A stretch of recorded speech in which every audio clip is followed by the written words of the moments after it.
9 बार नमोकार मंत्र पढ़ लें सब लोग।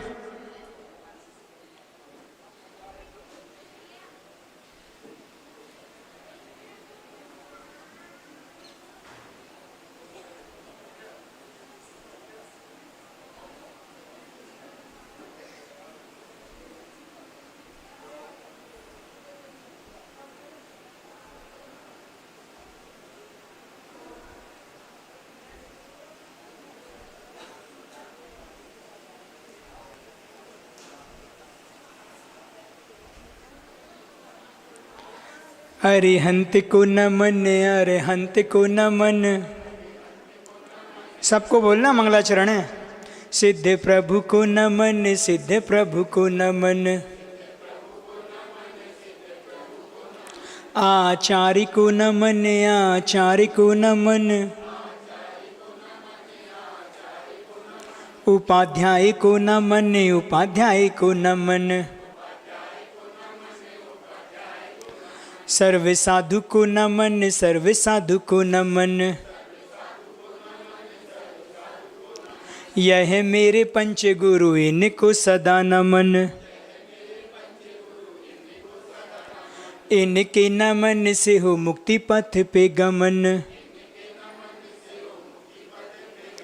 इनकी ही भक्ति में हो मेरे मन व चितन। अरिहंत जय जय, सिद्ध प्रभु जय जय।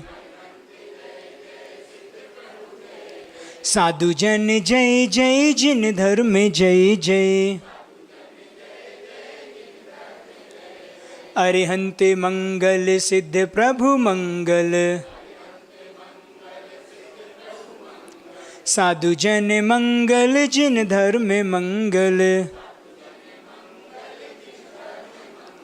अरिहंत उत्तम, सिद्ध प्रभु उत्तम। साधु जन उत्तम, जिन धर्म उत्तम। अरिहंत शरणा, सिद्ध प्रभु शरणा। साधु जन शरणा, जिन धर्म शरणा। चार शरण अग हरण जगत में, और न शरणा हितकारी। जो जन ग्रहण करे वे होते, अजर अमर पद के धारी। नमस्कार श्री अरिहंतों को, नमस्कार श्री सिद्धों को। आचार्यों को, उपाध्यायों को। सर्वलोक के संतों को, सर्वलोक के संतों को। अनंतानंद सिद्ध परमेष्टि भगवंतों की, देवादिवेक खजराट शांतिनाथ भगवान की, वर्तमान शासन नायक भगवान महावीर स्वामी की, वर्तमान के वर्धमान हम सबके आराध्य गुरुदेव भगवान श्री विद्यासागर जी महाराज की, पूज्य मुनि श्री ब्रह्म सागर जी महाराज की, 3 कम 9 कोटि मुनि महाराजों की, उत्तम ब्रह्मचर्य धर्म की।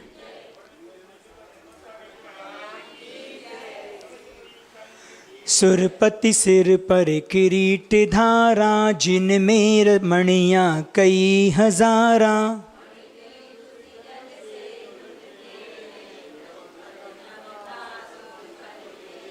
सम्यक्त्वादिक वस गुण धारे, वश विधि विधि रूप नासन हारे।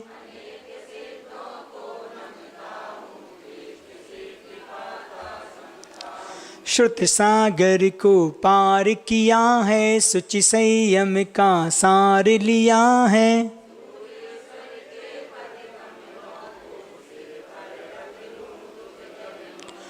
उन्मार्गी के मद तम हरते, जिनके मुख से प्रवचन झरते।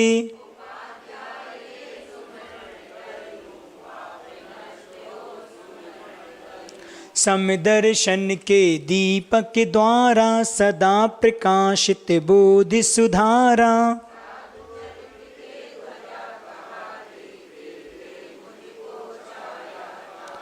विमल गुणालय सिद्धि जिनों को, उपदेशक मुनि गणी गणों को। सही समन की टिका करके कायोत्सर, आलोचन उसका करूं ले प्रभु तव संसर। लोक शिखर पर सिद्धि विराजे, अगणित गुण गण मंडित हैं। प्रातिहार्य आठों से मंडित, जिनवर पंडित पंडित हैं।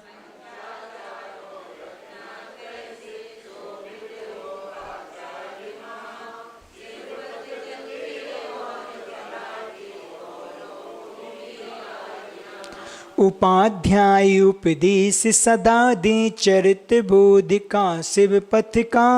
रत्नात्रय पालन में रत हो, साधु सहारा जिन मत का।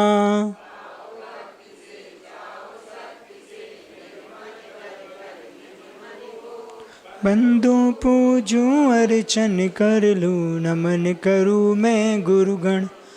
कष्ट दूर हो कर्म चूर हो, बोधि लाभ हो सदगति हो।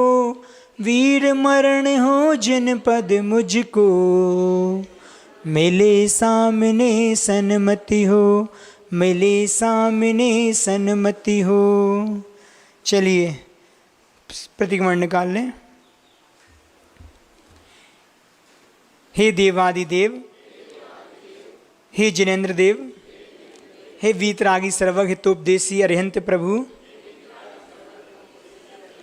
मैं पापों के प्रक्षालन के लिए, पापों से मुक्त होने के लिए, आत्मोत्थान के लिए, आत्म जागरण के लिए प्रतिक्रमण करता हूँ। पापी दुरात्मा, जड़ बुद्धि मायावी, लोभी और राग देश से मलिन चित्त वाले, मैंने जो दुष्कर्म किया है, उसे हे तीन लोक के अधिपति, हे जिनेन्द्र देव, निरंतर समीचीन मार्ग पर चलने की इच्छा करने वाला, मैं आज आपके पादमूल में निंदा पूर्वक उसका त्याग करता हूँ। चिदानंदे के रूप आए, जिनाए परमात्मने, परमात्म प्रकाश आए, नित्यम सिद्धात्मने नमः। मैं नित्य उन परम सिद्धि को प्राप्त परमात्मा को नमस्कार करता हूँ, जो परमात्म पद के प्रकाशन में अग्रसर हुए हैं, जिन्होंने अनेक रूपता में स्थित चिदानंद प्रभु को सन्मार्ग के आधार पर स्वयं को परमात्मा पद में स्थित कर, जिस परमात्मा पद को दर्शाया है, मुक्ति प्राप्त की है, अनेक गुणों के भंडार हुए हैं। मैंने भूल से मिथ्यात्वश अज्ञान दशा में जो इतर निगोद 7 लाख, नित्य निगोद 7 लाख, पृथ्वी काय 7 लाख, जल काय 7 लाख, अग्नि काय 7 लाख, वायु काय 7 लाख, वनस्पति काय 10 लाख, 2 इंद्रिय 2 लाख, 3 इंद्रिय 2 लाख, 4 इंद्रिय 2 लाख, पंचेंद्रिय पशु 4 लाख, मनुष्य गति 14 लाख, देव गति 4 लाख, नरक गति 4 लाख, कुल 84 लाख योनि, माता पिता पक्ष 199 लाख करोड़ सूक्ष्म बादर पर्याप्त अपर्याप्त और लब्धि अपर्याप्त आदि जीवों की बराधना की हो तथा इनसे राग देश द्वारा जो पाप लगा हो वह सब मिथ्या हो बे। मैं पश्चाताप करता हूँ। दैनिक जीवन में जो घर गृहस्थी में अपन जो कार्य करते हैं ना, भोजन आदि आरंभ के, इनमें इन 84 लाख योनि संबंधी जो है जीवों घात होता रहता है। स्थावर संबंधी, त्रस संबंधी, जो अपन पढ़ ना, वायु कायिक, अग्नि कायिक, इन सब का प्रयोग श्रावक करता है भोजन आदि के बनाने में, गृहस्थी में। तो ये संबंधी अगर करते तो हैं, वो तो हमारा मतलब हमारे लिए आवश्यक है, लेकिन इसका प्रतिक्रमण कर लेते तो उस पाप से हम बच जाते। देने प्रतिक्रमण इसी के लिए कि जो मेरे माध्यम से दोष हुए हैं घर में, वो सारे सूक्ष्म बुद्धिपूर्वक सारे पाप मेरे क्षय को प्राप्त हों।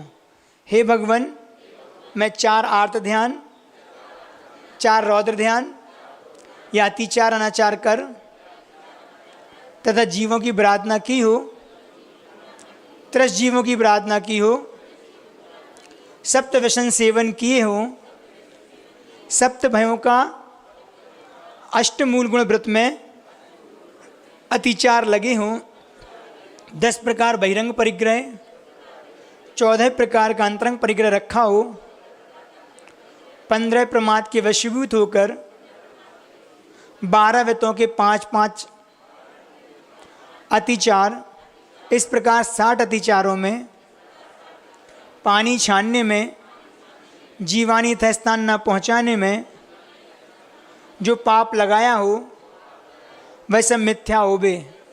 मैं पश्चाताप करता हूँ। यहाँ पे आप लोग कहें तो बता दें जीवानी संबंधी और पानी छानने वाली। देखो आप लोग को बता दें कि गुरुजी बुंदेलखंड से तो प्रभावित हैं ही, लेकिन आप लोगों ने संस्मरण या उनका एक दृष्टांत सुना होगा। कई बार प्रवचन में गुरुजी बोले हैं कि उनको सबसे बड़ी बात जो प्रथम बार 1976 में जब वो कुंडलपुर के लिए आ रहे थे, तो रास्ते में जब वो राजस्थान से चल के आ रहे थे तो यहाँ उत्तर प्रदेश के कौन से गांव में, तालबेट। अपन को पता है तालबेट में किसी बच्चे को पानी कुएं से निकालते हुए देखा होगा।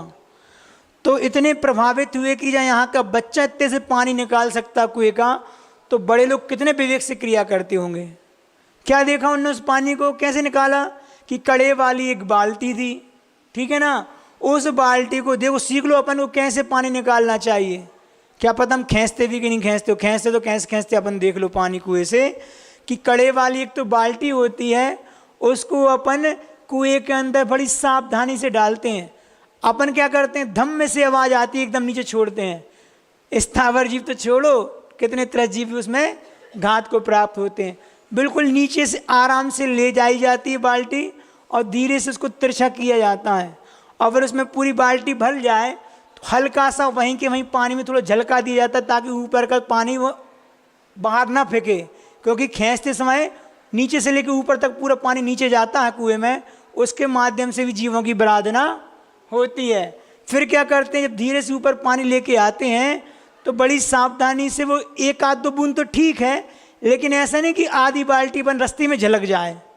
फिर जिस पात्र में उसको छानना होता है वह पात्र एक बड़े कोपर के अंदर रखा होता है कि हमने छानते वक्त वो पानी अब डाल रहे हैं तो जो साइड से पानी नीचे गिर रहा है वो ज़मीन में ना जाके उस कोपर आदि में, बड़े बड़े पात्र जो इसको बोलते हैं, उसमें आ जाए। और फिर जीव पूरा पानी छानने के बाद जो जीवानी शेष है उसी बाल्टी में वापस डाल के, और कड़े के जो दूसरा कड़ा है उसमें भी रस्सी रहती है, नीचे पहुंचा के धीरे से जीवानी को छोड़ा जाता है। एक प्रक्रिया है, करने वाले बहुत से करते भी होंगे और जानते होंगे। तो अपन को इस प्रकार से सावधानी पूर्वक पानी को छानना और निकाल कर जीवानी डालना है। अपन देख लो कितने विवेक से करते हैं। और जो पानी कोपर में उसको फिर वापस नीचे अनछने पानी को वापस पहुंचाते हैं। मतलब हमारे माध्यम से कहाँ तो अपन जैन धर्म कहता है, जैन दर्शन, कि एक बूंद पानी में असंख्यात जीव हैं, अनकाउंटेबल हैं। और अपना वर्तमान विज्ञान तो 36,650 जीव एक बूंद पानी में बता रहा है। अगर तुम लोग अपने जैन धर्म की नहीं मानो तो उन्हीं की मान लो जिनने अपने एक्सपेरिमेंट के माध्यम से स्वीकार किया है। तो अपन सोचो ऐसे कि ना जाने कितने लीटरों से अनछने पानी को बर्बाद कर देते हैं, कितना दोष लगता होगा। तो ये चीज़ छानने की विधि अपन को ध्यान रखना है। और दूसरी बात, छन्ना कैसे होना चाहिए, कई बार कई साधु बता देते हैं, लेकिन अपनी बुद्धि का वैसा नहीं बनता और अपनी क्रिया वैसे ही करते रहते हैं। आप लोग बताएंगे छन्ने की क्या क्वालिटी, 5 विशेषताएं होती छन्ने में। एक दिन और हमने कहीं लोग कम लोग थे उस समय बताया था, कौन बताएगा 5 विशेषताएं। सबसे पहली विशेषता तो छन्ना मोटा होता है। कैसा मोटा होता है, कैसा होता है कि सूर्य की किरणें भी इसमें ना दिखें। वो तो एक साइड से, लेकिन उसको भी डबल करके छानना है। उस मोटे छन्ने को भी जिसमें सूर्य की किरणें नहीं, उसको भी डबल करके अपनी गुंडे जिस पात्र को छान रहे हैं उसमें लगाना है। महाराज जी ऐसे तो बहुत समय लगेगा, लगने तो समय, वो भी तो एक क्रिया है, कर्म की निर्जरा हो रही है अगर बुद्धिपूर्वक कर रहे हैं। और जब तक खड़े खड़े पानी छन रहा, नमोकार मंत्र माला फिर लगा और क्या है। लेकिन छनेगा तो ऐसे ही छनेगा, अपन नहीं तो हमारी जल्दी छन को काम चला लें, डबल छन्ना होने। दूसरा, छन्ना सफ़ेद ही होता है, अपनी मर्जी कोई सा कलर नहीं होना चाहिए। कौन सा छन्ना, सफ़ेद रंग का होना चाहिए। और तीसरी इसकी क्वालिटी क्या होना चाहिए, छिद्र रहित हो। अब जिसमें छिद्र वो छन्ना किस काम का। अपन कभी कभी काम चला ले, छोड़े वो देखा तो छेद आ जाए, अब काम तो चला ही रहे, चला लो जितना ढक जाए। ऐसा नहीं, एक भी छिद्र नहीं होना चाहिए। छन्ना तो स्वच्छ और छिद्र मतलब छिद्र रहित होना चाहिए। और जीर्ण भी नहीं होना चाहिए, पुराना भी नहीं। अपन काम पुराने छन्ने में अपने आप चट चट की आवाज़ आने लगती है, अगर आप लोग ध्यान दिया हो। जब ऐसी आवाज़ ना, मतलब वो पानी छानने योग्य नहीं बचा वो छन्ना। और सबसे अंतिम है कि वो स्वच्छ हो, अपने मट मैला ना हो। हमने कई बार देख, इतना पीला छन्ना होता है, इतना, क्योंकि पानी बहुत जगह खारा रहता है, छानते छानते खारेपन के कारण छन्ना भी सफ़ेद से पीला हो जाता है। तो स्वच्छता छन्ने की बनी रहे, छिद्र रहित हो और जीर्ण मतलब जीर्ण शीर्ण ना हो, मोटा हो और सफ़ेद हो। ऐसी 5 क्वालिटी विशेषताएं छन्ने में होती हैं। वो छन्ना हमारे पानी छानने के उपयोग में लेना चाहिए। अब बरसात के पानी में ही जाएगी। जैसे आप लोग, जैसे अभी बारिश के 3 महीने हमने बारिश देखी, हमने जो पानी स्टोर किया उस पानी को हम छानते रहे, जीवानी को रखते गए। जैसे दूसरा पानी गिरता है उस पानी में उसको विसर्जित कर दिया। बारिश का पानी बारिश में चला गया। अब 3 महीने बाद जो अगर पानी गिरना बंद हो जाता है और हमारे पास स्टोर में तो है ही, स्टॉक करके रखें, तो जो जीवानी में इकट्ठी होती रहती है, फिर बाकी के 8 महीने में जब जब पानी गिरता है, ऐसा साल में 2-4 बार तो गिर जाता है अन्य समय में, तो उसमें अपन ने उसको विसर्जित कर दिया। तो जीवानी बारिश के पानी की बारिश के पानी में ही जाएगी। ऐसा करने वाले करते हैं। और वर्तमान में तो अपने यहाँ तो फिर कम प्रचलन है। दक्षिण के जितने क्षेत्र हैं, दक्षिण में प्राय 100 में से 60 घर तो वृत्ति के श्रावक के हैं। और सभी जितने भी श्रावक हैं वो प्राय अपने घरों में टांकी या सिंटेक्स के माध्यम से उन्होंने व्यवस्था बना के रखी है। वो सारे अपने श्रावक धर्म का पालन करते हुए बारिश के पानी का ही उपयोग करते हैं। आप लोग को भी करें तो स्वास्थ्य के लिए लाभप्रद भी है और शुद्ध पद्धति से अपन को ज़्यादा प्रयास भी नहीं करना। और सबसे बड़ी बात, उसके माध्यम से भोजन भी बहुत अच्छा बनता है। बारिश के पानी के बारे में हमने पढ़ा था, विज्ञान भी कहता है कि शरीर में किसी भी प्रकार कितने भी रोग क्यों ना हो, लगातार बारिश के पानी पीने से हमें दवाइयों की छूट जाती हैं हमारी दवाइयाँ, और नए रोग उत्पन्न नहीं होते। इसलिए जितना प्रयास हो बारिश के पानी का प्रयोग अपन कर सकते हैं, करने वाले करते भी हैं। तो वृत्ति श्रावक अगर ऐसा करें तो 3 महीने हमारे ऐसे निकल जाते हैं और 3-4 महीने का हम स्टॉक अलग से भी कर सकते हैं। इसके बाद भी कम पड़ता तो कुएं हमारे पास हैं ही। इसलिए वो बहाना नहीं होना चाहिए महाराज जी प्रतिमाओं के व्रत तो लेने में बारिश के पानी की समस्या आती है। जो करते हैं वो उसका स्टोर करके रख लेते हैं। इसलिए इतनी विधि अपने लिए होना चाहिए। छन्ने के बारे में एक बार और, छन्ना कितना बड़ा होना चाहिए, कितना बड़ा छन्ना, छोटा सा इतने से हाथ डालते हैं खिसक जाए वहां से। 3 बीता का होना चाहिए, 3 बीता चौड़ा लंबा और 2 बीता चौड़ा। 3 बीते कितना हो गए, 36 अंगुल बराबर लंबा और 24 अंगुल हमारे चौड़ा। इतना 36 अंगुल लंबा और 24 अंगुल चौड़ा, इतना प्रमाण किसका है, ये छन्ने का है। तो ऐसा अपन ये चीज देख सकते हैं।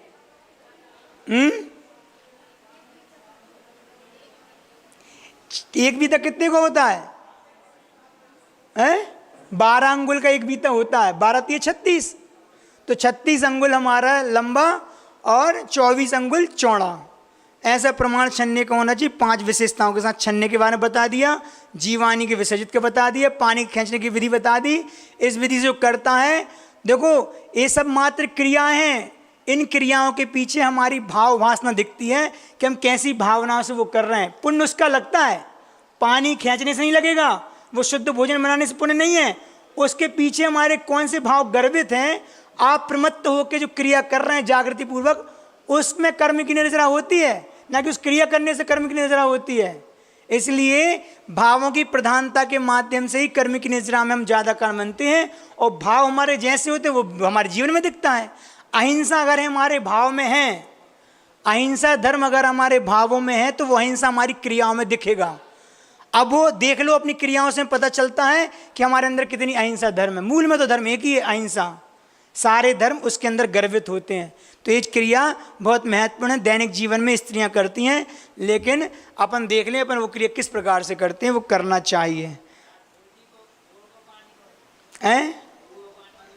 अब हम वृत्ति श्रावक की बात कर रहे हैं, आवृत्ति तो वो कछु भी खा पी ले, वो की बात कहाँ है। वो तो बाजार को भी खाते, बाजार को छनो पानी भी पिए थे। लेकिन अगर जैन कुल में उत्पन्न हुए हैं तो फिर इतना तो हमारा कर्तव्य है, चाहे वृत्ति हो चाहे आवृत्ति हो। समझ में आए ना? हाँ, अगर कोई श्रावक इस प्रकार का प्रयोग करे तो गुरुजी की व्यवस्था में तो इसके लिए वो नहीं है। गुरुजी प्रतिमाओं के प्रति जब देते हैं कुएं के पानी का प्रयोग करो, क्योंकि अहिंसक पद्धति से ही पानी तो चाहिए। वही तो पहला हम क्या बता रहे हैं, बोर है हैंडपम्प के पानी में ट्यूब, ये सारे जितनी मशीन के द्वारा, ये सारे में इनके घर्षण से इलेक्ट्रिक के माध्यम से सारे त्रस्त, तो स्थावर तो छोड़ो, त्रस्त जीवों घात होता है। हैंडपम्प का पानी निकलता है ना, उसमें छानने की आवश्यकता नहीं है, नीचे इतने प्रेशर जाता है जो पानी पर हैंड करते ना, नीचे शून्य का निर्माण होता है जिसके माध्यम प्रेशर से पानी ऊपर आता है।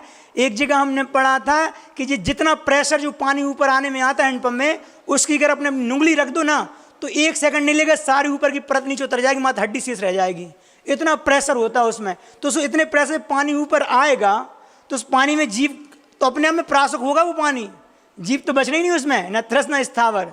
उसको तो बगैर छने भी पी लो आप लोग, इतना शुद्ध पानी आ रहा है।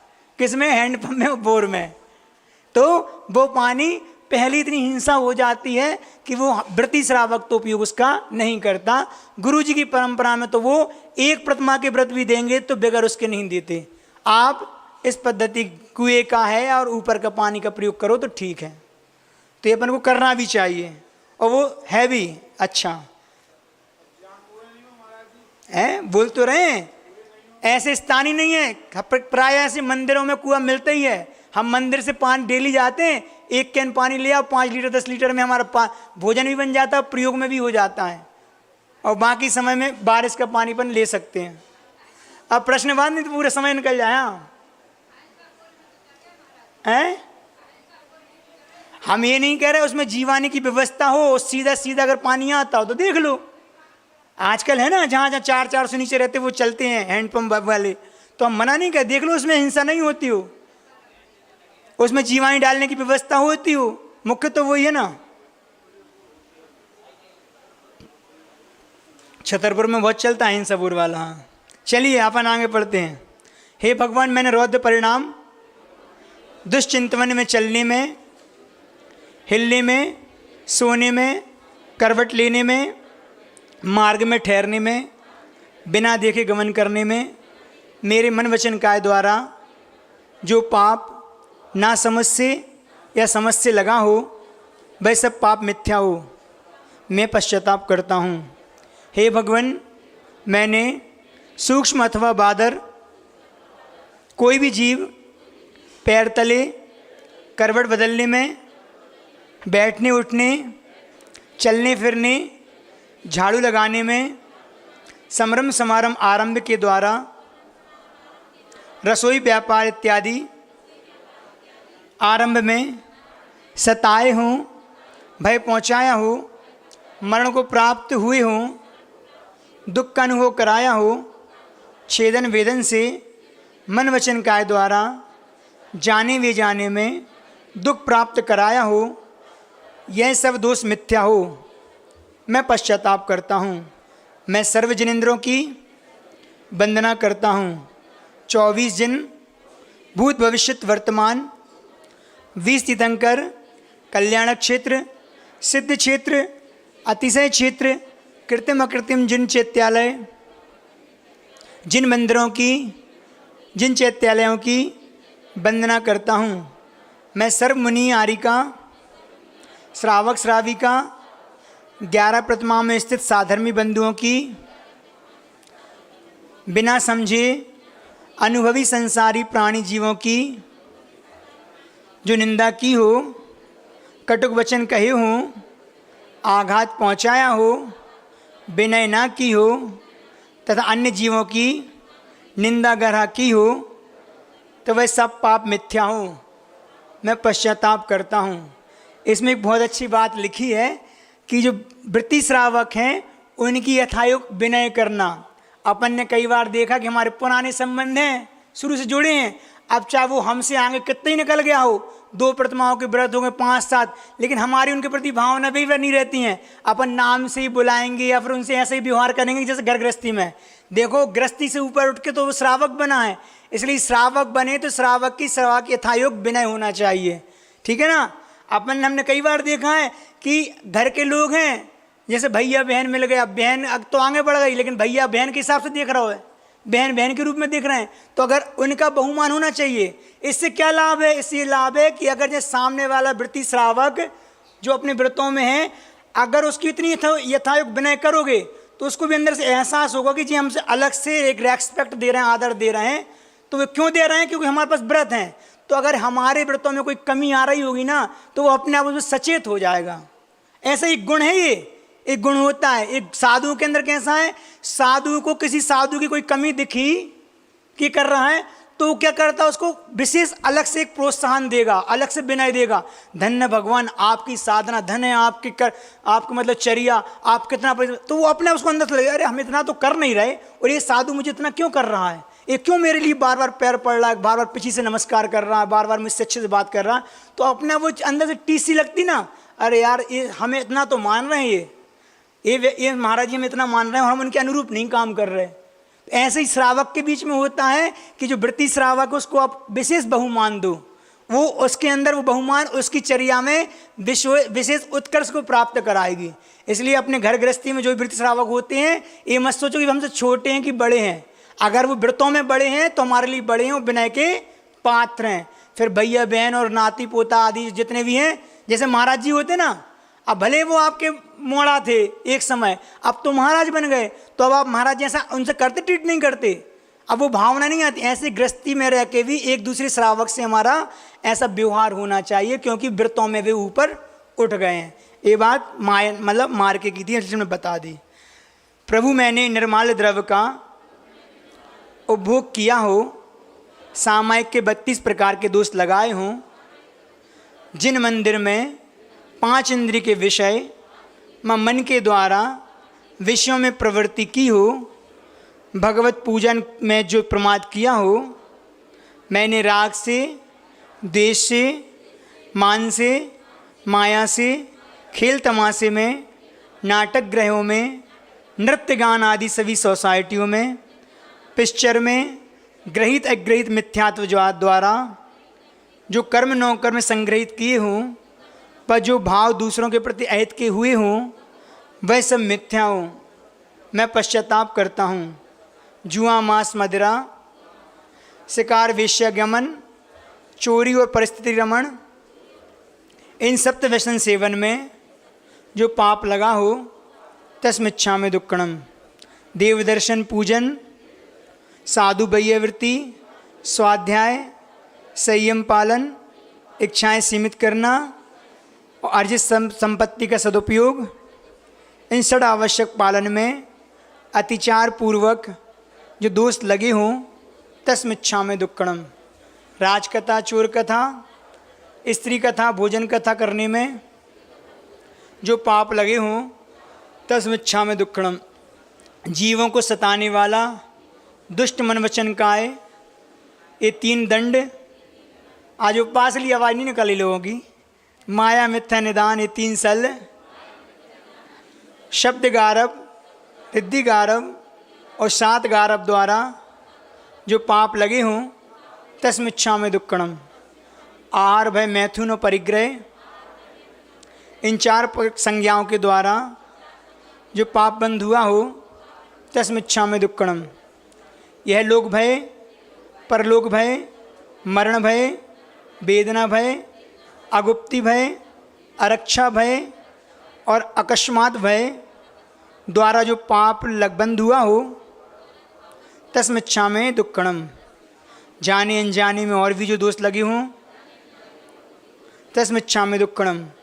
हाँ दुट्ठकयम, हाँ दुट्ठ चिंतियम, भाष्यम च हाँ दुट्ठम, अंतो अंतो नज्झम्मि पश्चात्तावेन वेयंतो। ये जो गाथा है ना, इसको रट लो, ये बहुत काम की है। जब भी हमारे माध्यम से मन वचन का ऐसे दोष लगे हों तुरंत हाँ दुष्ट कहें, मैंने दुष्ट वचन बोल दिए, दुष्ट चिंतन कर लिया, दुष्ट बोल दिया, अंतो अंतो नज्झम्मि, अंदर अंदर से हम अग्नि में, पश्चाताप के अग्नि में जल रहा हूँ। ये वाली कारिका है ना, जब भी अपना कोई दोष हो तुरंत गाओ। साधु भी इसको 3 बार पढ़ता है प्रतिक्रमण के अंतर्गत। हाँ दुट्ट कयम, हाँ दुट्ट चिंत्यम, भाष्यम च हाँ दुट्ठम, अंतो अंतो नज्झम्मि पश्चात्तावेन वेयंतो। मैं पश्चाताप अंतरंग से कर रहा हूँ, पश्चाताप रूपी अग्नि में जल रहा हूँ। क्यों? क्योंकि मैं से एक गलती हो गई, मन से, वचन से, काय से, किसी रूप में हो गई। तुरंत इतना ये 2 लाइन अगर याद हो जाएंगी ना तो ये तुरंत का प्रतिक्रमण है आलोचना पूर्वक। जब तुरंत कोई गलती होती है ना, बड़ा प्रतिक्रमण तो बाद में करेंगे, गुरुओं से प्रायश्चित तो बाद में लेंगे, माला बाद में फेरेंगे, लेकिन ऑन द स्पॉट अपन इतना कर लें, इससे हम बहुत से पाप से बच जाते हैं। हाय हाय मैंने दुष्ट कर्म किए, इसका हिंदी है ये, मैंने दुष्ट कर्मों का बार बार चिंतन किया, मैंने दुष्ट मर्म भेदक वचन कहे।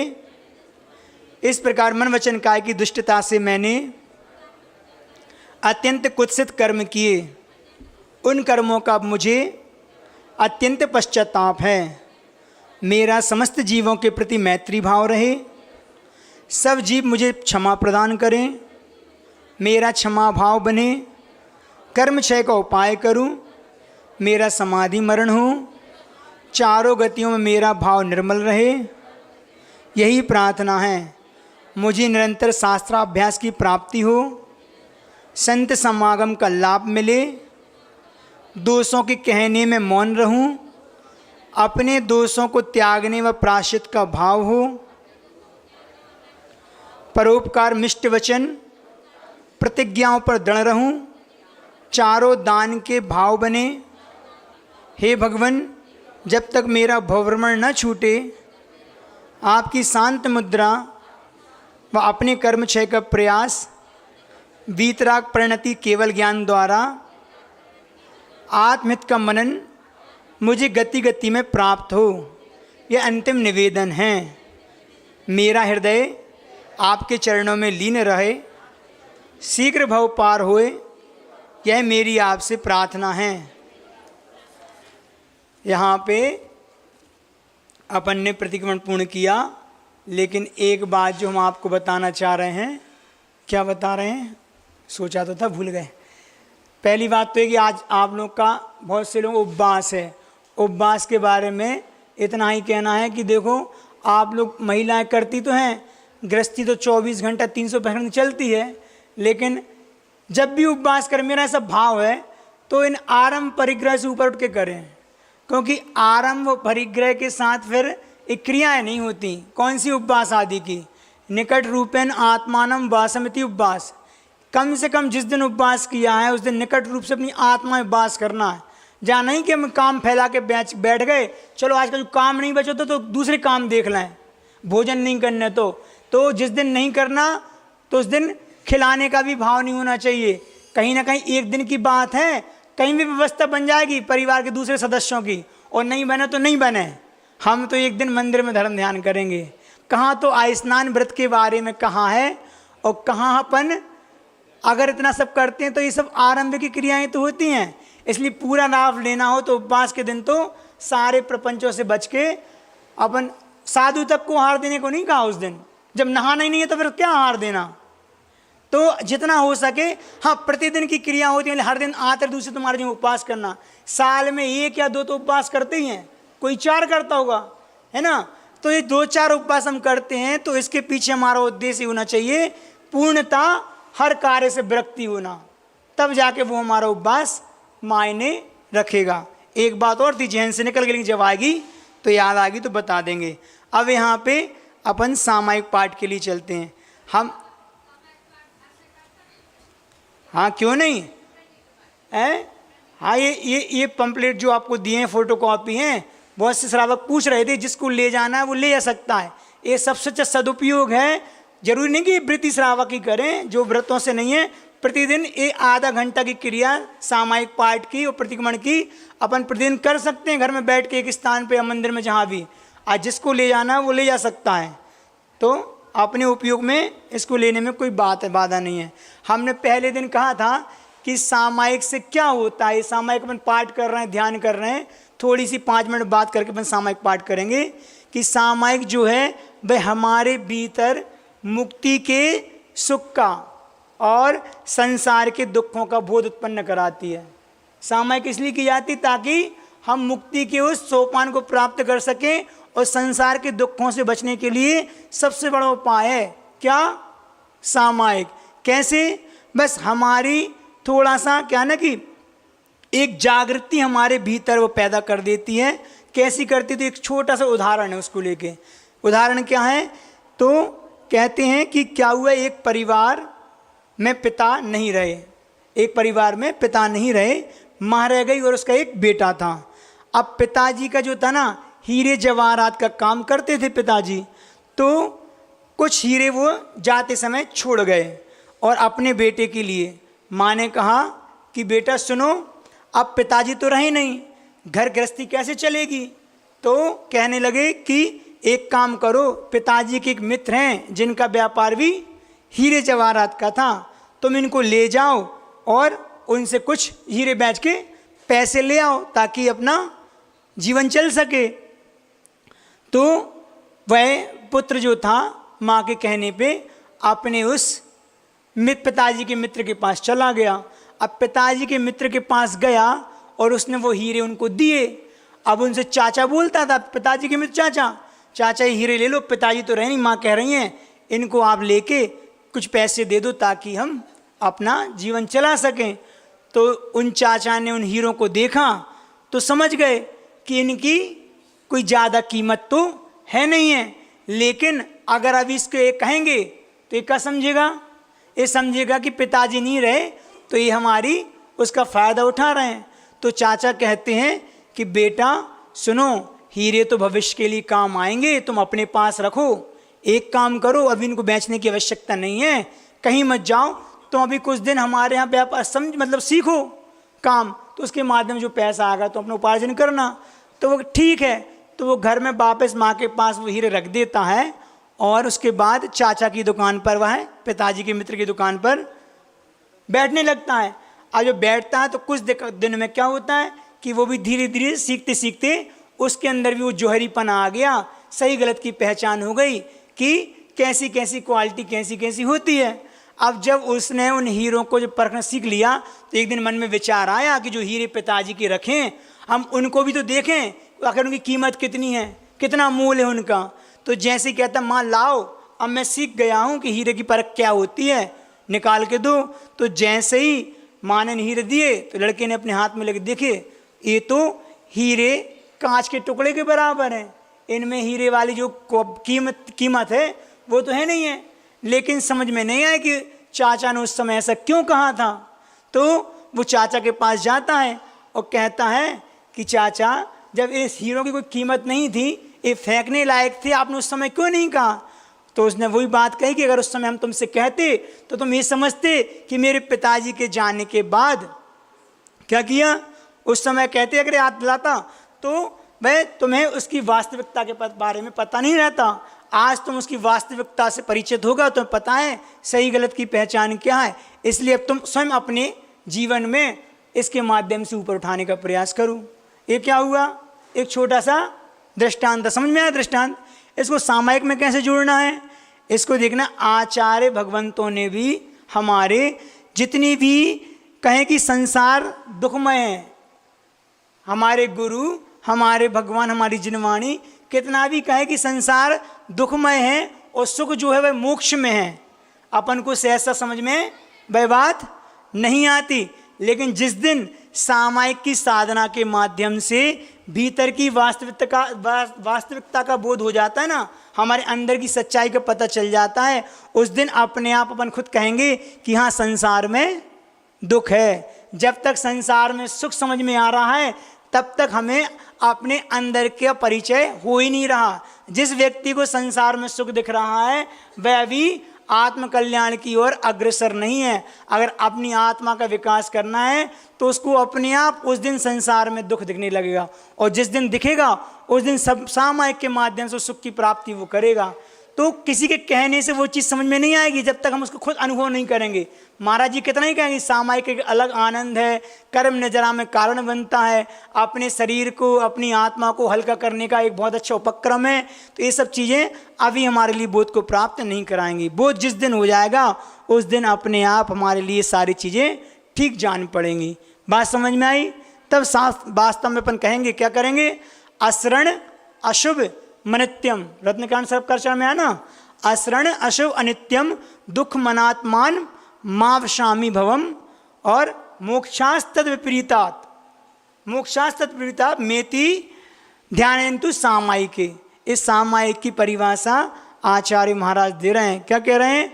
ये संसार कैसा है?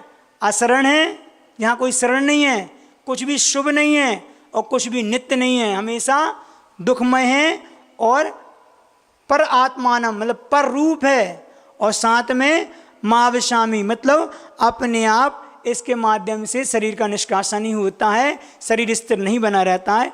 इस संसार की भावना भाते हुए हमें क्या करना है? इसके विपरीत जो सब है वह मोक्ष का पुरुषार्थ है, और वह मोक्ष पुरुषार्थ हमारे लिए सामायिक के ध्यान के माध्यम से ही प्राप्त होने वाला है, नहीं तो संसार तो फिर अपने आप में बना हुआ है। इतनी बात सामायिक संबंधी थी। मतलब उसकी गहराई में उतरेंगे तब जाके हमें उस चीज़ का एहसास होगा कि ये चीज़ कितनी कीमती है। उस जोहरी के पुत्र की भांति जब तक उसने वो व्यापार को नहीं सीखा, जब तक उसको हीरे की कीमत समझ में नहीं आई, ऐसे ही इसकी कीमत हमें जब समझ में आएगी जब हम सामायिक की ध्यान की गहराई में उतर के थोड़ा सा अपने आप में आत्मा के विकास के बारे में सोचें। बात समझ में आई आप लोगों को? अपन अब सामायिक पाठ कर ले रहे, आज समय बहुत लेट चल रही गाड़ी है। मुनिचर्या श्रावक चर्या में यह आवश्यक है, ममता तजना समता भजना ही सामायिक है। चलो फिरो मत हिलो डुलो मत बोल नहीं बोलो,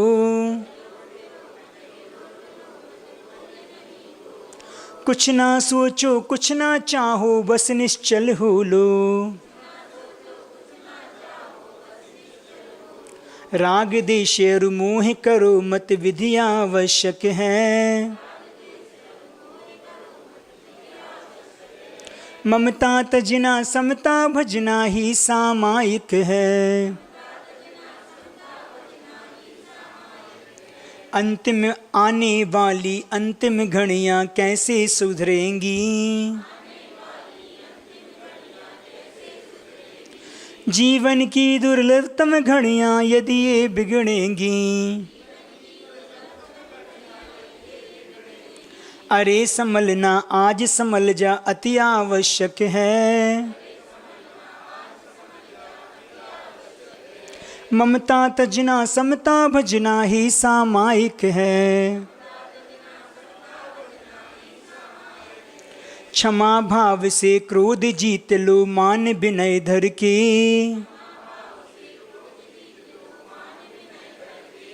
ऋजुता से माया को जीते लोभ तोष करके।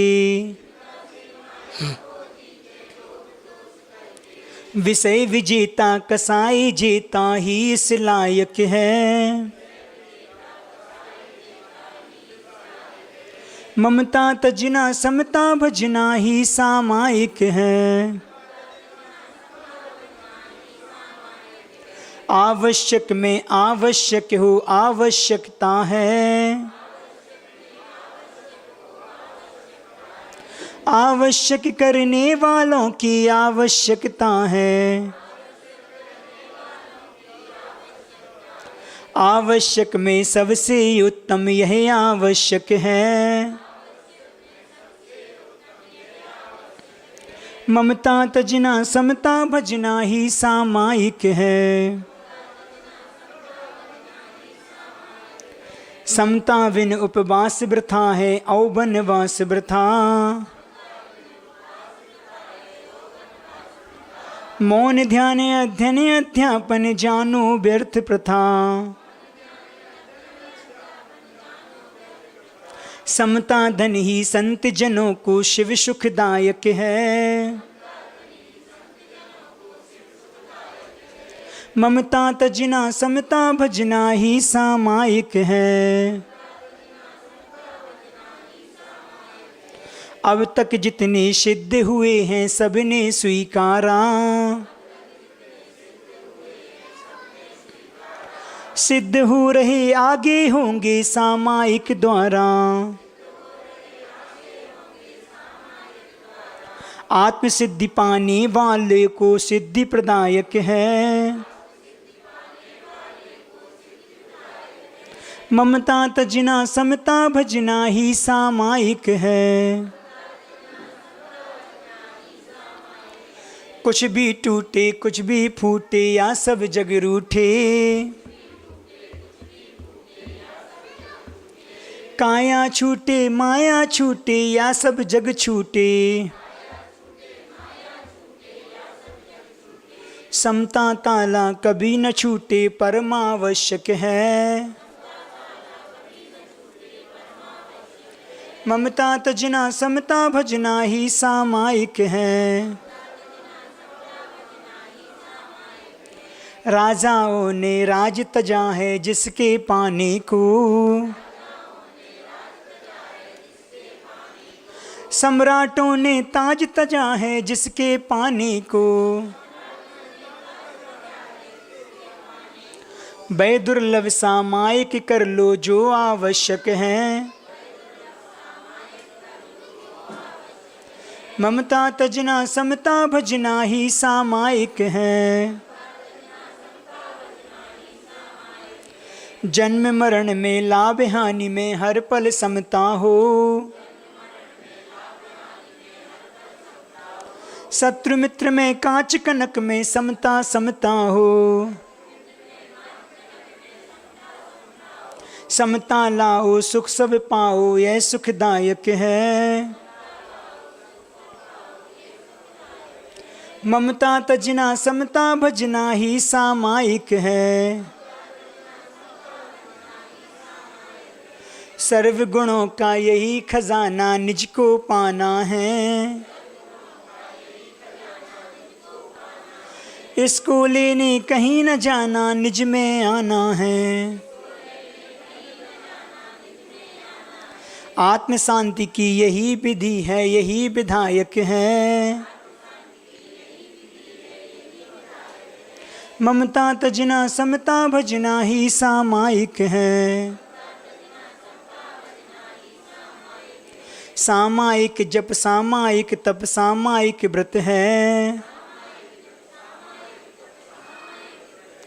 ध्यान दुग्ध धारा से निकला सामायिक घृत है। आत्म तत्व के अन्वेषी को नित्य आवश्यक है। ममता तजना समता भजना ही सामायिक है। मैं ही कर्ता कर्म करण हूँ मैं ही क्रिया हूँ। मैं ही चेतन मैं ही चिंतन मैं ही चर्या हूँ। मेरी सामायिक ही मुझको हित संपादक है। ममता तजना समता भजना ही सामायिक है। यही ज्ञान है यही ध्यान है यही साधना है। यही भाव है, यही भावना, यही भासना है। इस पथ पर चलने वाला ही शिव पथ नायक है। ममता तजना समता भजना ही सामायिक है। हे समता धर पारस प्रवर तुम्हें नमन मेरा। हे समता धर संत यशोधर तुम्हें नमन मेरा। सामायिक में समता धरना सदा नियामक है। ममता तजना समता भजना ही सामायिक है। ममता तजना समता भजना ही सामायिक है। ठीक है, सामायिक हो गई। अब थोड़ा सा ध्यान की भूमिका में अपन आए।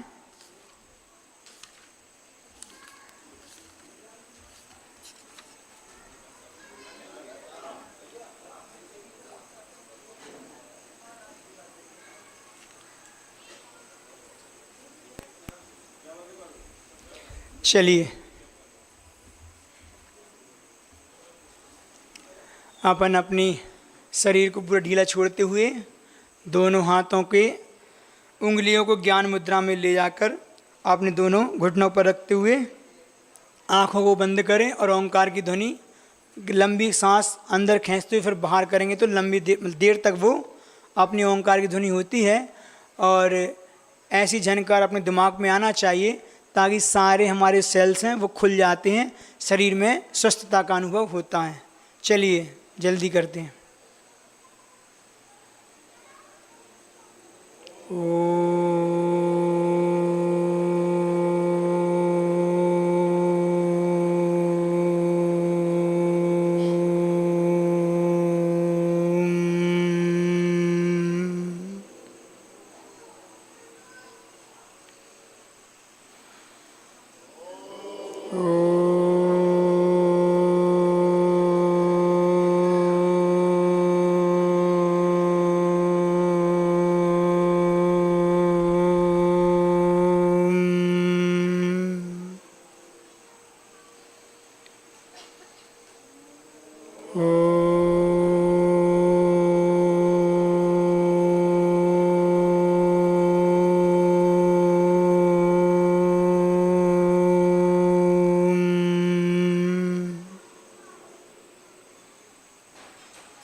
केवल ज्ञान के उस वैभव को पाकर जिस वैभव में मात्र सुख हो, सुख का ही वेदन हो, सुख का ही अनुभव हो, उस केवल ज्ञान को मैंने प्राप्त किया। केवल ज्ञान के अंतर्गत जो अतिशय उसका प्रभाव भी मैंने देखा, उस अरिहंत अवस्था को प्राप्त किया जिसको जीवन मुक्त अवस्था कहते हैं। जीवन मुक्त अर्थात पुनः जन्म और मरण की परंपरा में जहाँ ना जाना हो उसको जीवन मुक्त कहते हैं। पर अभी मुक्ति अधूरी है, उस मुक्ति को पूरा करना है। अभी मेरी आत्मा जीवन से मुक्त तो हो गई पर कर्म से मुक्त नहीं हुई। 4 घातीय कर्मों का नाश करके मैंने विजय तो प्राप्त कर ली, पर अभी विजय का सहरा सिर पे नहीं बंधा। वह सहरा अघातीय संबंधी 4 प्रकृतियों के नाश से होगा। मुझे ज्ञात है अभी नाम कर्म शेष है, मुझे ज्ञात है अभी गोत्र कर्म बाचा है, अभी आयु कर्म शेष है और सबसे प्रबल वेदनी है। वह वेदनी का अनुभव मैं वेदन कर रहा हूँ, सत्ता में साता भी है, असाता भी है, लेकिन साता के निशोकों के माध्यम से असाता ऐसी झर रही है कि मुझे ज्ञात ही नहीं है कि असाता नाम की कर्म कोई प्रकृति है। केवल ज्ञान उत्पन्न होने के बाद ये सब तो सहज है। अब मुझे कुछ उपक्रम तीसरे शुक्ल ध्यान के लिए करना है। मैं देख रहा हूँ कि आयु कर्म थोड़ा बचा है, शेष 33 कर्म नाम गोत्र और वेदनीय संबंधी जो कर्म हैं उसकी स्थिति ज़्यादा है। उस स्थिति को आयु कर्म के बराबर लाने के लिए मुझे एक उपक्रम करना है, वह समुद्घात करना है, जिसको केवली समुद्घात कहते हैं। इस समुद्घात में मैंने अपनी आत्मा के प्रदेशों को अपने उस परमोदारिक शरीर से बाहर निकाला। दंड, कपाट, लोकपूरण और प्रतर, इन 4 क्रियाओं के माध्यम से मैंने 8 समय में अपनी आत्मा के प्रदेशों को पूरे लोकाकाश में फैला के जो स्थिति शेष कर्मों की ज़्यादा थी उनको आयु के बराबर करके पुनः दूसरे 4 समय में लोकपूरण, प्रतर, कपाट और दंड के माध्यम से अपने आत्मा के प्रदेशों को संकुचित करके अपनी शरीर में स्थित किया। अब मैं देख रहा हूँ कि सब स्थिति बराबर हो चुकी है। कुछ समय का मेरा कर्मों का जीवन है, उससे मुक्त होके उस सिद्ध अवस्था को मैं प्राप्त कर लूँगा। देखता हूँ कि तीसरा शुक्ल ध्यान, जिसको योग निरुद्ध के माध्यम से धारण किया, सूक्ष्म क्रिया प्रतिपाती, सूक्ष्म पृष्टि कर जितने भी कर्म थे उन सबको बहुत सूक्ष्म कर दिया। और उस तृतीय शुक्ल ध्यान के बाद चौथा जो शुक्ल ध्यान था, 13वें गुण स्थान से सीधे अपने योग को सूक्ष्म दृष्टि के माध्यम से इतना सूक्ष्म कर दिया, तुरंत 14वें गुण स्थान में आरोहण करके अयोग केवलित्व को प्राप्त हुआ। और वहाँ पर व्युप्रत क्रिया निवृत्ति नाम के चौथे शुक्ल ध्यान के माध्यम से कर्मों की सत्ता में बैठे 85 कर्म, जिसको मैंने द्वि चरम समय में 72 प्रकृतियों का क्षय करके अंतिम चरम समय में 13 प्रकृतियों का क्षय किया। और जैसे ही क्षय हुआ मैंने वहीं से मुक्ति को प्राप्त किया। एक समय नहीं लगा, मेरी आत्मा लोकाकाश के अग्रभाग पर जाकर विराजमान हो गई। उस सिद्धत्व को मैंने प्राप्त किया। मैं अनुभव कर रहा हूँ कि सिद्धत्व में मेरी आत्मा कैसी होती है। शरीर से रहित अशरीरी उस आत्मा, जहाँ पे मैं अब वो सुख को वेदन कर रहा हूँ जो सुख अरिहंत परमेष्टि के पास भी नहीं था। अनंत सुख से मैंने अव्ययवाद सुख की प्राप्ति कर ली है। उस अव्ययवाद सुख को प्राप्त करके, जो अव्ययवाद कभी भी किसी प्रकार की बाधा को नहीं पहुंचाने वाला है, उस सिद्धत्व को प्राप्त करके मैं अनंत काल के लिए लोक के अग्रपात पर विराजा हूँ। सिद्धालय में जाके विराज गया हूँ। आत्मा में शक्ति तो और ऊपर जाने की थी, पर उपादान तो मेरे पास है, लेकिन निमित्त का अभाव होने से लोकाकाश में ही स्थिर हो गई, अलोकाकाश में नहीं जा पाई। और वहाँ एक आत्मा में अनंत आत्मा ऐसी समाहित हैं, अनंत आनंद सिद्ध परमेष्टि वहाँ विराजे हैं। पूर्व शरीर के आकार को लेके मेरा भी वही शरीर है और मैं उस सुख का वेदन कर रहा हूँ। आज मैंने उस संसार अवस्था से लेके मुक्त अवस्था तक का अनुभव किया, वेदन किया, संवेदन किया। मेरी आत्मा संसार में मिथ्यात्व के कारण भटक रही थी। सम्यक दर्शन प्राप्त करके हमने संसार को बहुत छोटा बनाया। रत्नत्रय को प्राप्त करके मैंने उसको और छोटा किया, श्रेणी को आरोहण किया, तो केवल ज्ञान को प्राप्त करके आज मुक्ति का सुख अनुभव कर रहा हूँ। आज मैं मुक्त हो गया हूँ। ऐसा कल्पना मात्र में मैं ऐसा हल्का महसूस कर रहा हूँ कि वास्तव में सुख कैसा होता है आज मुझे समझ में आया। मैंने अपने केंद्र स्थान में पांचों परमेष्टियों को विराजमान किया। मैंने मस्तक पर नमो सिद्धाणम अर्थात सिद्ध परमेष्टि को विराजमान किया, जिनका मैं रंग अनुभव कर रहा हूँ कि वह लाल रंग के हमारे लिए प्रतीत हो रहे हैं। ऐसे मस्तिष्क के अग्रभाग पर, जिसको दर्शन केंद्र बोलते हैं, वहाँ पर मैंने सिद्ध परमेष्टि को विराजमान किया।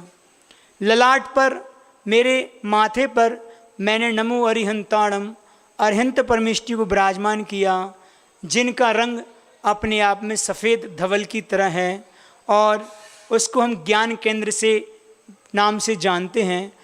तो मस्तक पर मैंने सिद्ध परमेष्टि को विराजा लाल रंग से और ललाट पर मैंने सफ़ेद रंग से मैं अनुभव कर रहा हूँ अरिहंत परमेष्टि को। और नमो आईरियाणम अर्थात आचार्य परमेष्टि को मैंने पीले रंग का अनुभव कर रहा हूँ। ये मेरे कंठ पर विराजे हैं और इसको विशुद्धि केंद्र बोला करते हैं। ऐसे विशुद्धि केंद्र पर मैंने आचार्य परमेष्टि को पीले रंग का अनुभव कर रहा हूँ। और नमो वोज्झायणम अर्थात उपाध्याय परमेष्टि को, जो कि हरे रंग के हैं, उनको मैंने अपने हृदय में विराजमान किया है। सरस्वती के प्रतीक हैं, मेरे हृदय में विराजे हैं, जिनको हम आनंद केंद्र के माध्यम से अनुभव करते हैं। और अंत में नमो लोहे सव्य साहुणम, लोक में स्थित सर्व साधुओं को मैं विराजित कर रहा हूँ, जो कि नीले रंग से सुशोभित हो रहे हैं और जो मेरे नाभि केंद्र पर स्थित हैं, नाभि पर स्थित हैं, जिसको शक्ति केंद्र भी कहा करते हैं। तो नीचे से हम अनुभव कर रहे हैं ऊर्जा का, और ये ऊर्जा हमारे शरीर में स्थित सारे रोगों को दूर करती हुई मुझे विशुद्ध बना रही है। तो सबसे पहले नाभि केंद्र पर मैं नमो लोहे सव्य सावणम साधु परमेष्टि के उस नीले रंग के माध्यम से, जो मुझे शक्ति केंद्र के माध्यम से शक्ति प्रदान कर रहे हैं, ऊपर की ओर उठ रहे हैं। तो मेरे हरे रंग के जो हृदय पर विराजे हैं वह उपाध्याय अर्थात उपाध्याय परमेष्टि हैं, आनंद केंद्र हैं, आनंद का अनुभव करा रहे हैं। और ऊपर उठे तो पीले रंग में आयरियाणम आचार्य परमेष्टि हैं, जो मेरे कंठ पर विराजे हैं। जैसे कंठ में विराजे विशुद्धि का केंद्र उत्पन्न हो गया, एक अलग विशुद्धि का अनुभव मैं कर रहा हूँ। और ऊपर उठे तो मेरे ललाट पर अर्थात मेरे माथे पर नमो अरिहंताणम सफ़ेद रंग के ऐसे अरिहंत परमेष्टि विराजे हैं, जिनको ज्ञान केंद्र कहते हैं। केवल ज्ञान रूपी ज्योति मेरे अंदर प्रकट हो रही है, हो गई उस ज्ञान केंद्र के माध्यम से। और अंत में मेरे मस्तिष्क पर अर्थात मेरे सिर के ऊपर ब्रह्मलोक में सिद्ध नमो सिद्धाणम सिद्ध परमेष्टि विराजे हैं, जिनको दर्शन केंद्र कहते हैं। इनके दर्शन मात्र से शरीर में स्थित सारे मेरे रोग शोक क्षय को नाश हो रहे हैं। मैं इनको लाल रंग में अनुभव कर रहा हूँ। सारे रंग मेरे अंदर उतर आए हैं, चाहे वह लाल हो, वह सफ़ेद हो, पीला हो, चाहे वो हरा हो, वह नीला हो। सारे रंग के माध्यम से मैं एक अपनी आत्मा में इन रंगों को खोलकर अपने शरीर में स्थित जितने भी रोग हैं उसकी ऊर्जा को मैं बाहर फेंक रहा हूँ। और एक विशुद्ध ऊर्जा जो सिद्ध परमेष्टि की है उसको मैं अपने अंदर ग्रहण कर रहा हूँ। ऐसा अनुभव करते हुए मैं अपनी आत्मा के चिंतन में लीन हूँ। मैं शुद्ध हूँ, मैं बुद्ध हूँ, मैं निरंजन हूँ, मैं आनंद स्वरूप हूँ, मैं अनंत ज्ञान स्वरूप हूँ, केवल ज्ञान स्वरूप हूँ। द्रव्य कर्म भाव कर्म से मैं रहित हूँ, मिथ्यात्व से रहित हूँ, बुद्ध हूँ, शुद्ध हूँ, प्रशांत हूँ, नित्य आनंद रूप हैं स्वरूप हूँ, सल से रहित हूँ और भाव कर्म से रहित हूँ, ज्ञान आनंद स्वरूपी हूँ। सो हम जैसे भगवान आप हैं सो मैं हूँ, जैसे आप हैं सो मैं हूँ, जैसे आप हैं सो मैं हूँ। ओ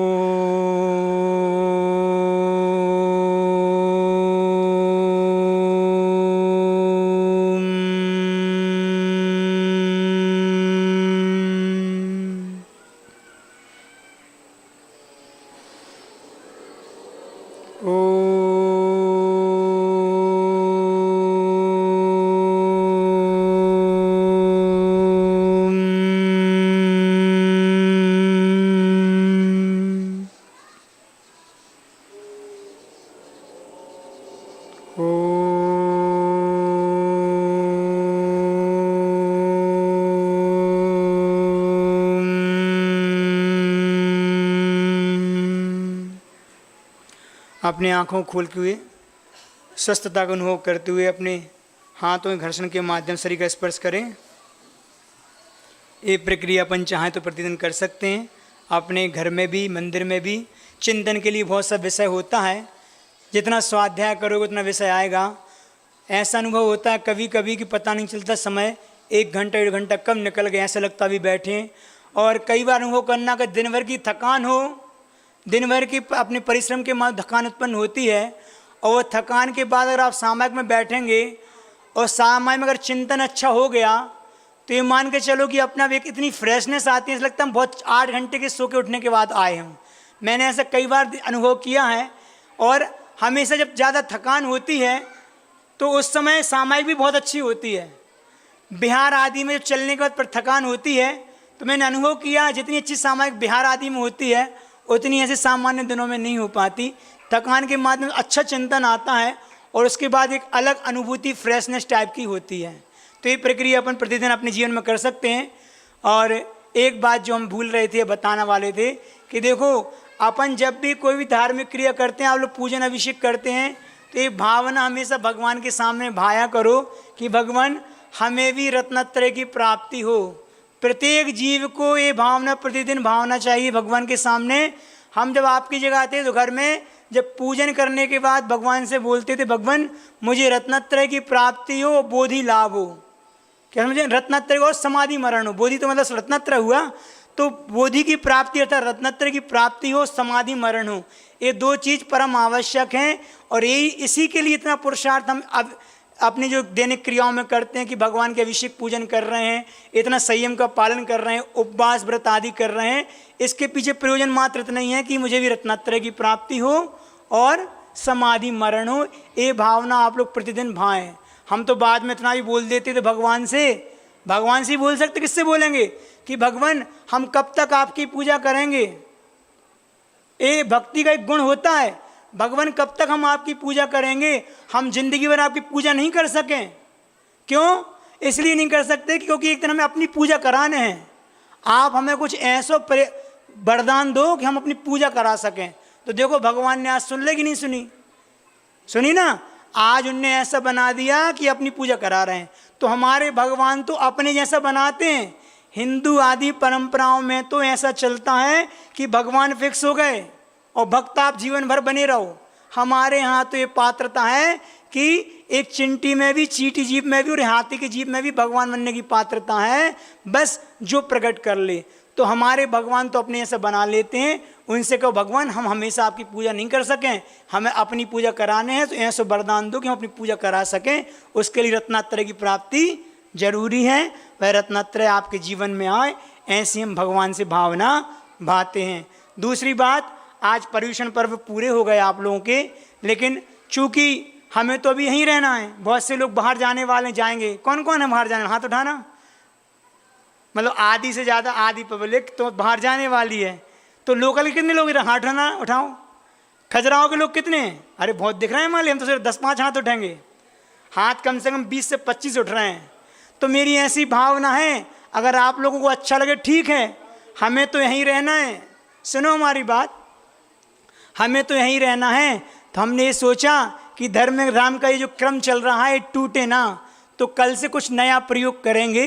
तो एक ऐसी कक्षा है, सामान्य से तो कक्षा ही है, उसमें सब प्रकार का विषय देंगे, लेकिन एक नाम के रूप में एक बहुत अच्छी छोटी सी शास्त्र है जिसको प्रश्नोत्तर रत्नमालिका बोलते हैं। उसमें बहुत अच्छे प्रश्नों के माध्यम से नीति और शिक्षाप्रद बात आचार्य महाराज ने बताई है। अमोघ वर्ष नाम के महाराज हुए हैं। इतना प्यारा है श्लोक के माध्यम से कि हमारे जीवन के लिए प्रभावित कर किए बिना रह नहीं रह सकता। तो हमने सोचा कल से उस क्रम को शुरू करेंगे। अगर आप लोग का सहयोग रहा, लोकल के लोग से उम्मीद रख सकते हैं, अगर वो आएंगे तो अपन इस क्रम को कल से जारी रखेंगे। भक्ति के बाद इसकी शुरुआत करेंगे। इतना ज़्यादा समय तो नहीं लेंगे, 7:30 तक तो नहीं बजाएंगे, थोड़ा पहले उसको ख़त्म करेंगे। लेकिन यहीं पे अपन क्लास मतलब स्वाद उसके बाद आचार्य भक्ति की बात करेंगे। तो हम चाहते हैं कि यहाँ के लोग जो हैं वो कल से उस क्लास में आने का प्रयास करें। वैसे तो मैंने दोपहर का भी सोचा था कि बहुत से लोगों ने इनसे बोला था, महाराज जी आप तत्वार सूत्र का उच्चारण तो करा रहे हो, लेकिन कभी इसका अर्थ भी बताओ। अगर आप लोग आएंगे, आना चाहें तो दोपहर की फ्री तो रहते हैं 2:30 बजे के बाद, 3:30 से 4:30 अगर लोग आएंगे तो तत्वार्थ सूत्र का अर्थ सहित अच्छे से उसका व्याख्यान कर सकते हैं। आप लोग के ऊपर डिपेंड है, क्योंकि तीर्थंकरों की वाणी भी श्रावक के पुण्य के योग से खिरती है। अगर आपका पुण्य का योग होगा हम खिराने बैठ जाएंगे, हमें कोई बाधा नहीं है। समय का सदुपयोग तो हमें करना है। तो अगर दोपहर में चाहो तो तत्वार्थ सूत्र का अर्थ, और नहीं तो शाम को तो हमारा ये क्रम चलेगा। ये हमने आपको अवगत करा दिया। अब यहाँ पे इतना ही पर्याप्त है। 2 मिनट में अपनी बात, चूँकि विषय है ब्रह्मचर्य संबंधी, उसकी बात कह को हम अपनी वाणी को विराम देंगे। ब्रह्मचर्य किसे कहते हैं? ब्रह्म अर्थात अपनी आत्मा, और चर्य मतलब उसमें आचरण करना अर्थात रमण करना। तो अपने आत्मा में रमण के नाम को ब्रह्मचर्य कहते हैं। कहते हैं ब्रह्म की प्राप्ति को ब्रह्मचर्य कहते हैं। तो विचारों के माध्यम से, हमारे अंदर के उठने वाले विचारों के माध्यम से काम की बहती हुई ऊर्जा, अंदर जो काम की बहती हुई ऊर्जा है जो हमारे अंदर है, उसको साधना के माध्यम से, साधना के माध्यम से उसको ऊर्ध्वमुखी बनाया जाता है, और ऊर्ध्वमुखी बना करके राम की शक्ति में इसको परिवर्तित किया जाता है। काम को राम से बदलने की एक प्रक्रिया है जिसको ब्रह्मचर्य बोलते हैं। आप लोगों ने देखा होगा जो वीर की शक्ति होती है, अगर आज का दुरुपयोग करते हो तो ये बाहर निकलने के माध्यम से आपके शरीर को छीन करती है।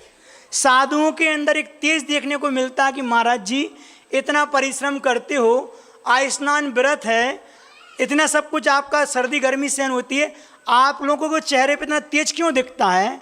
तो बस उसका कारण यही है कि अपने अंदर के ब्रह्म को जागृत करके उस ऊर्जा को ऊर्ध्वमुखी विकास में प्राप्त करते हैं। देखो एक बहुत अच्छी शिक्षाप्रद बात है, चूँकि नहीं कहना चाहिए, लेकिन स्त्री पर्याय में, वो तो ज्ञान की बात है, स्त्री पर्याय में जो अपने अंदर विकृति होती है, आप लोग का उस विकृति के माध्यम से ऊर्ध्व विकास नहीं होता, अपने किसी एक धर्म के माध्यम से उसका प्रवाह शरीर से बाहर हो जाता है, अशुद्धि के माध्यम से। लेकिन पुरुष के अंदर वो पुरुष, इसलिए पुरुष उस आत्म तत्व को प्राप्त करने वाला होता है जिसको भगवत अवस्था बोलते हैं। वो अपने वीर्य का अगर सदुपयोग करे तो ऊर्ध्वमुखी होकर अपने ब्रह्म में स्थित कर सकता है। इसके माध्यम से एक शक्ति का अलग संचार होता है जिससे शरीर के अंदर एक तेज प्रकट होता है और उसका ओरा सब में प्रभावित करने वाला होता है। इसलिए गुरुजी आदि जो अपन है ना, उनकी ओरा में पहुंचने के बाद एक अलग शक्ति का एक अलग अनुभव आनंद का हम करते हैं। तो ये हमारा ब्रह्मचर्य होता है। तो कहते हैं ना कि विचारों के माध्यम से ही हमारे जीवन में परिवर्तन आ सकता है। काम संबंधी विचार संसार के कारण है, राम संबंधी विचार हमारे लिए मुक्ति में कारण है। विचारों का खेल है। एक छोटी सी बात विचारों की बता दे रहे कि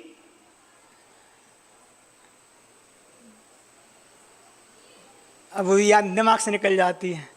विचारों को लेकर बहुत अच्छी बात याद आई थी। पास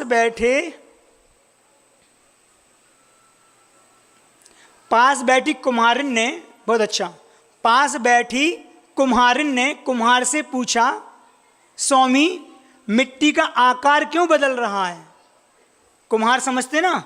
पास बैठी कुम्हारिन ने कुम्हार से पूछा, स्वामी मिट्टी का आकार क्यों बदल रहा है? कुम्हार कहता, बस यूं ही मेरा विचार बदल रहा है, बस यूं ही मेरा विचार बदल रहा है। तपाक से माटी बोली, तुम्हारा विचार क्या बदल रहा है? मेरा तो संसार बदल रहा है। क्या हुआ? इसके माध्यम से शिक्षा क्या हुई कि वो जो कुम्हार था पहले उस मिट्टी को एक आकार दे रहा था। किसका आकार दे रहा था? चिलम का आकार दे रहा था। चिलम समझते, जो पीने में उपयोग आती है, जो पहले स्वयं जलती है बनते समय और बन जाए तो फिर दूसरों को जलाती है पीने के माध्यम से। एकाएक उसका विचार बदला और वह चिलम ने एक कलश का रूप ले लिया। कुम्हार ने विचार बदला तो वह कलश बन गई। तो कलश बनी वह मिट्टी, जो पैरों की मिट्टी थी, वह पैरों के माध्यम, विचारों के माध्यम से हमारे सिर पर चढ़ गई। सिर पर चढ़ी तो क्या हो गई? मंगल कलश बन गई। आज वो पूज्यता को प्राप्त हो गई मात्र एक विचारों के कारण। तो यही विचार हैं। काम के विचार हमारे लिए उस चिलम की भांति हैं और राम के विचार हमारे लिए उस कलश की भांति हैं। हम जैसे विचार करें वैसे अपने आत्मा का विकास कर सकते हैं। बात समझ में आई ना? एक और दृष्टांत, आज आखिरी दिन है, आप लोग बोलना नहीं। तुलसीदास जी के बारे में सुना होगा, चूँकि ब्रह्मचर्य की बात थी। तुलसीदास जी का विवाह हुआ और विवाह होने के बाद उनकी पत्नी पहली विदा में मायके गई नहीं गई। अब वो मायके तो चली गई, लेकिन जैसे ही गई तुलसीदास जी उसके बिना नहीं रह पाए। उसकी विरह वेदना में वो आकुल हो गए और उनने कहा कछुओ हमें तो के पास जाने हैं। अब जावे के लिए कहकर रात में वहाँ पे मौसम बहुत प्रतिकूल था, बारिश हो रही थी। अब जैसे वो निकल गए, अपने घर से निकले तो देखा कि नदी में पूर है। नदी में पूर आया, नदी कैसे पार करें? तो कहते हैं एकदम अचानक बिजली कड़की तो सामने उन्हें एक पटिया टाइप का कुछ दिखा, तो उस पर बैठ के उन्हें नदी को पार कर लिया। जैसे ही पार हुए बिजली एक बार फिर कौंधी तो देखा कि वो नदिया का कोई टुकड़ा नहीं था, पाट का, लकड़ी का, वह तो एक मुर्दा था। उस मुर्दे पे बैठ के उन्हें नदी पार कर ली। पार करके वहाँ पहुँचे जहाँ रत्नावली थी। रत्नावली बोलते उसकी पत्नी का नाम रत्नावली थे उनके। तो वहाँ पहुँचे तो अब एकदम कैसे दरवाजे खटखटाएं, अच्छा नहीं होता रात के अंधेरे में। जुगाड़ देखी तो देखा कि यार एक खिड़की खुली है। वाह रत्नावली, तुझे भी मेरा इंतजार था। क्या सोचे कि तुम भी मेरा इंतजार कर रही थी। तो देखा खिड़की खुली है, अंदर दीपक जल रहा है। और जैसे ही खिड़की गए तो वहाँ पे उनको एक रस्सी लटकी मिली। पक्का इनने सोच लिया होगा और रस्सी लटका कर रख दी। रस्सी के माध्यम से अंदर चले गए। अंदर चले तो रत्नावली सो रही थी। उठो उठो देख कौन आया। तो उठी, स्वामी आप कहाँ से आ गए? तूने तो बुलाया इसलिए मैं आ गया। मैंने कब बुलाया? तो देख तेरे लिए तो मैं कितना परिश्रम करके आया हूँ। मैं वहाँ गया, लकड़ी समझ के मुर्दा को देख के आया और यहाँ आया तो तेरी खिड़की खुली थी, वहाँ पर रस्सी लटकी मिली। कहाँ रस्सी लटकी मिली? तो जाके देखा दीपक के उजाले में, तो वो रस्सी थोड़ी थी, वो तो अजगर लटका था। अजगर के माध्यम से वहाँ अंदर आ गए। जब ऐसा देखा तो उसकी पत्नी ने उनको क्या कहा कि धिक्कार है तुम्हारे जीवन को, जिस काम के लिए तुमने इतना पुरुषार्थ करके अपने जीवन को दांव पे लगाया। इतना पुरुषार्थ तुमने अगर राम को प्राप्त करने के लिए लगाया होता तो आज तुम्हारी आत्मा का कल्याण हो गया होता। जब ऐसा उसकी पत्नी ने उसको झकझोरा तो वही तुलसीदास वहाँ से उनकी मानसिकता में परिवर्तन आया और क्या देखते हैं कि वो गोस्वामी तुलसीदास बन गए। उन्होंने रामचरितमानस का इतना बड़ा वो कर दिया। तो थोड़ा सा एक अंदर से वो मिलता है तो जीवन बदलने में देर नहीं लगती। इसलिए अपने जीवन को भी इसी प्रकार बनाएं। और था लेकिन अब समय के हिसाब से उन बाद में देखेंगे। आज इतना ही पर्याप्त है। कल इसी समय मतलब शाम को 6:15 करीब अपन फिर मिलेंगे भक्ति के बाद, तो फिर नई चीज़ की शुरुआत करेंगे। आज भजन रहने दें, है ना? 7:35 हो गए में से हैं। भजन तो हो गया। एक लाइन सुना, एक स्ट्रेंजर सुना के बंद कर दे रहा है। तुम्ही से ज्ञान का दीपक जला है, तुम्ही से घनघोर अंधेरा मिटा है। तुम जो नहीं गुरुजी कुछ भी नहीं है। हमें रास्तों की जरूरत नहीं है, हमें तेरे चरणों के निशान मिल गए हैं। हमें रास्तों की कलियों में तू है, फूलों में तू है, सागर की एक लहर में भी तू है।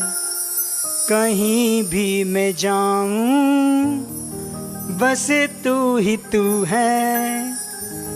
हमें रास्तों की जरूरत नहीं। बिगड़ गया पूरा, लेकिन वो आकुलता करने से होता है। इतना ही पर्याप्त है। अपन कल देखेंगे। अंतिम 2 लाइन गुरु जी को जरूर समर्पित करके अपनी वाणी को विराम देंगे। गुरु को देखना दिल में, गुरु को देखना दिल में, तो दिल को साफ रखना तुम। करो अर्पण हृदय उनको, हमेशा साथ रखना तुम। न मंदिर में न मस्जिद में, न है भगवान मूरत में, गुरु भगवान का दर्पण समझकर याद करना तुम। गुरु भगवान का दर्पण समझकर याद करना तुम। आचार्य गुरुदेव भगवान श्री विद्यासागर जी महाराज की, द्वादशांग जिनवाणी माता की 9 बार नमोकार मंत्र के साथ अपन यहाँ से उठेंगे। पिछले 10 दिनों में जो भी गलतियां मन वचन काया से हुई हों,